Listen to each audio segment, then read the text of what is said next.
You're listening to 2024 in Review, a look back at some of the most compelling conversations and stories of the year, from True Crime Today and the Hidden Killers Podcast. This is the Hidden Killers Podcast with Tony Brueski, featuring retired FBI Special Agent Jennifer Coffindaffer.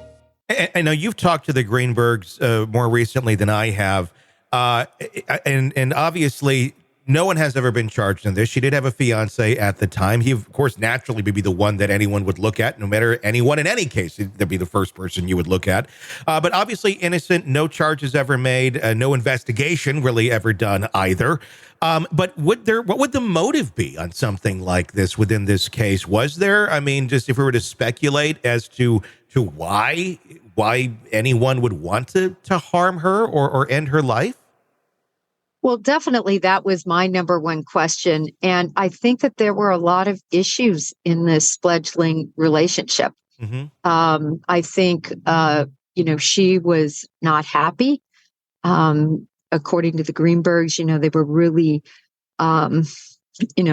trying to be supportive and dealing with a lot of feelings she was having in terms of this relationship. Mm-hmm. And recall that the engagement ring was on the table. Mm-hmm. And so, of course, a lot of people believe, including the Greenbergs, I think that there was a fight. Mm-hmm. and that maybe she was ending it.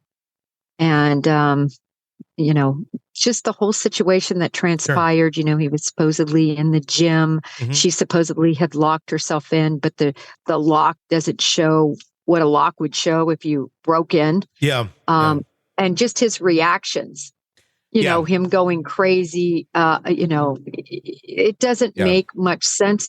And the fact that the crime scene was completely cleaned up, Tony, within about 24 hours. At the request of, family of the fiance. Yeah. It's all just ugly. Well, and that, I got to say, that 911 call is one of the strangest 911 calls I've ever heard. I mean, if you go back and listen to that, I don't have it readily available. If somebody listens to it on YouTube, you walk away from that going, this is like the love of your life. And you walk in and this is what you're seeing. I know, again, everybody reacts to grief differently, but I don't know, a healthy person, a person who's truly loves this person. Hell, even if you were in the outs, even if you were just broken up, or if you knew that was imminent, I don't know how one reacts with that level of just, I don't know, callousness almost, to finding your significant other stabbed to death 20 times and not realizing that, oh, there's a knife here, literally, like a quote from the video. That was always shocking to me. Again, he's innocent. We're not saying he's guilty, not saying he had anything to do with it. But it's one of those things where, can we look at this a little bit closer? Because it seems a little weird. Well, the 911 call literally should be played at homicide class. Yeah. As to what to look for in a concerning 911 call. And as you called it out, when they said, what's wrong? Did she fall? What happened? And he says, I don't know. Mm-hmm. And then they ask him to do CPR. And she said, well, he's got a knife. She's got a knife in her chest. So it's the whole situation that I said before about lies. You have to contrive, mm-hmm. The truth never changes. And as he's trying to explain this to the 911 operator, he's like a dog on a wet linoleum floor, just scrambling for answers because to me, he wasn't being truthful. He wasn't telling the truth. I mean, I don't know that it was, whoever did this, I don't know that it was super premeditated, but obviously it happened. There was talk, that she was depressed, that there might be some mental health issues going on here. That doesn't automatically mean that somebody's going to go kill themselves by any means. But I mean, that's one of the arguments that's always been made of, well, it wasn't the fiance, it wasn't anybody else. She was already suffering and maybe already wanted to do this. But again, the manner, okay, it just doesn't add up. It doesn't add up. And I think there also is a difference between being depressed and being anxious. I think her diagnosis more was around anxiousness and things along those natures. That nature. I'm not a doctor by any means, but certainly that is how it is described by the family. And no suicidal tendencies or assertions. Nothing was found on her laptop or her, anything that was, at all indicating that she was suicidal. Two different things, in my opinion. And again, if we're going to really analyze the person she wasn't the type of person to want to mutilate her body. Sure. It doesn't. And another thought here too on this, I'm just kind of running through my mind right now of if the ring's on the table, it's just pure conjecture. Ring's on the table. She locks herself in. He goes to the gym, comes back. She doesn't let him in. Maybe she's still alive at this point. Breaks the door down, goes in.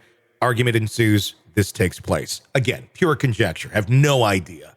But it doesn't necessarily mean that she's already dead when the door gets broken down.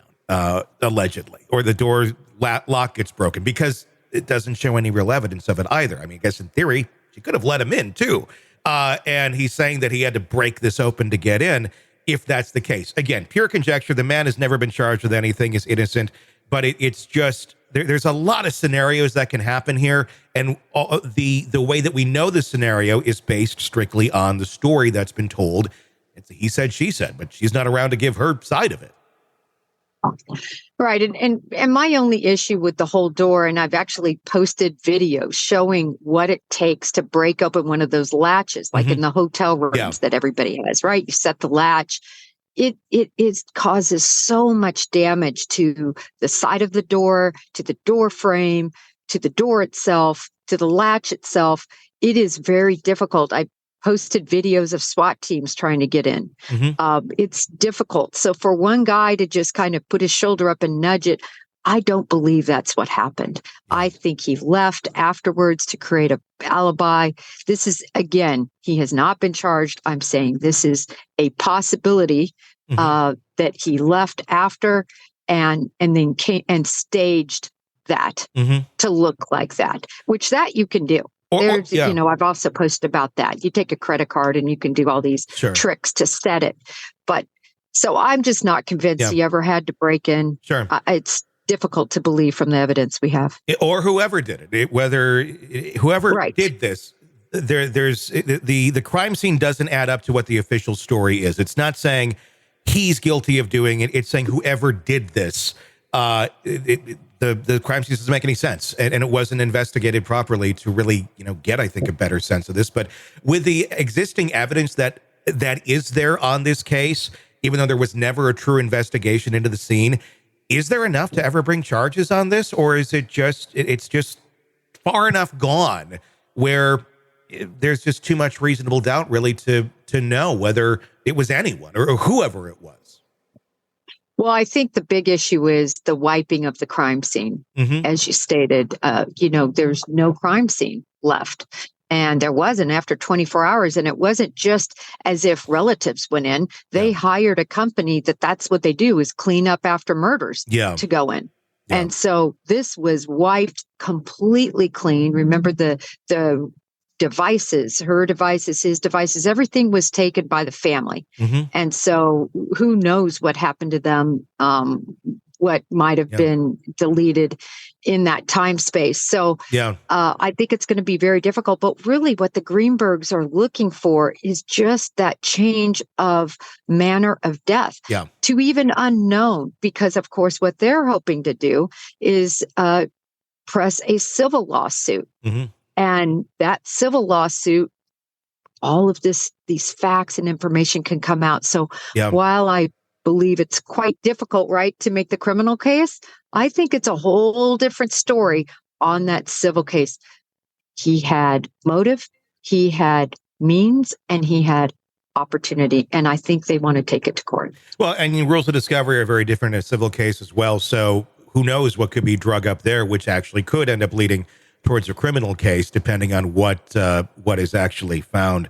And just the precedent that this sets going forward. Hopefully there is some sort of ruling here that does affect other cases. So if someone else is in a similar type situation, it doesn't turn into what the Greenbergs have gone through. Even if we can never quite get to the bottom of this, it won't have necessarily all been in vain. Yeah, what they went through and suffered in this case, it has just been life-changing and such a horrible toll on them, on their relationship, on their life. This was their only daughter. This was their only son. This was their only child. Yeah. And to be abandoned, really, by the system completely. Yeah. Law enforcement failed them. The judicial system failed them.